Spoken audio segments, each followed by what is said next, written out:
তুমি ইংলিশ জানো? হ্যাঁ, তুমি ইংলিশ জানো। তুমি কি ভাবছো যে তুমি ইংলিশ জানো না? আমি শিওর যে তুমি ইংলিশ জানো। কি করে? তুমি তাকিয়ে দেখো তোমার চারপাশে।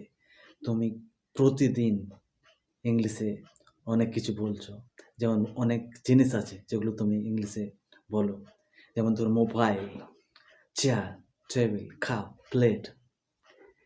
এগুলো সবগুলোই হলো ইংরেজি শব্দ।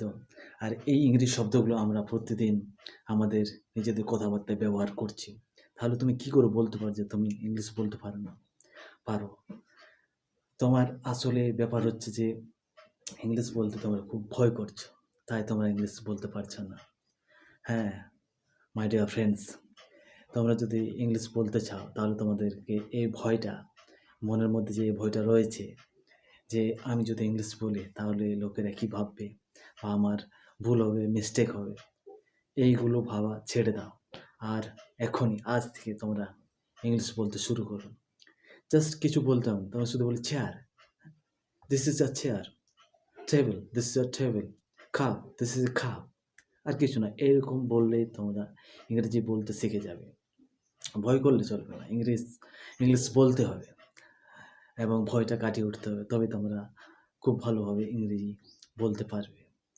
আর দেখো, আমরা বেশিরভাগ শব্দই আমরা যে বাংলা কথা বলি, সেই কথাবার্তায় আমরা অনেক শব্দ আছে যেগুলো ইংরেজি শব্দ। আর সেগুলো আমরা প্রতিদিন আমাদের কথাবার্তায় ব্যবহার করি। অনেকে দেখো এই যে স্মার্টফোন ব্যবহার করছে। স্মার্টফোনের মধ্যে তুমি যে ল্যাঙ্গুয়েজ, ফোনের যে ল্যাঙ্গুয়েজ আছে সেটা যে ব্যবহার করো, সেটা সত্যি করে বলো সেটা ইংলিশে আছে কিনা? হ্যাঁ, বুঝলে তো? তাহলে সেটা তুমি কি করে ব্যবহার করতে পারছো? এটা তোমার অ্যাকচুয়ালি প্রতিদিন ব্যবহার করে, ইউজ করে অভ্যাস হয়ে গেছে। তাই তুমি এটা ব্যবহার করতে পারছো।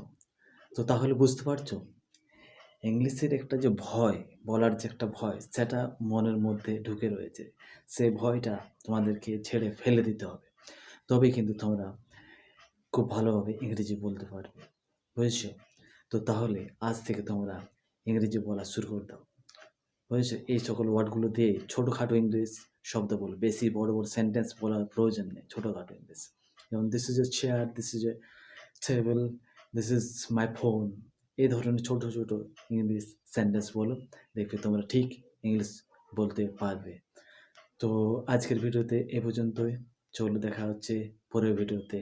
Till then, bye bye. See you on the next video.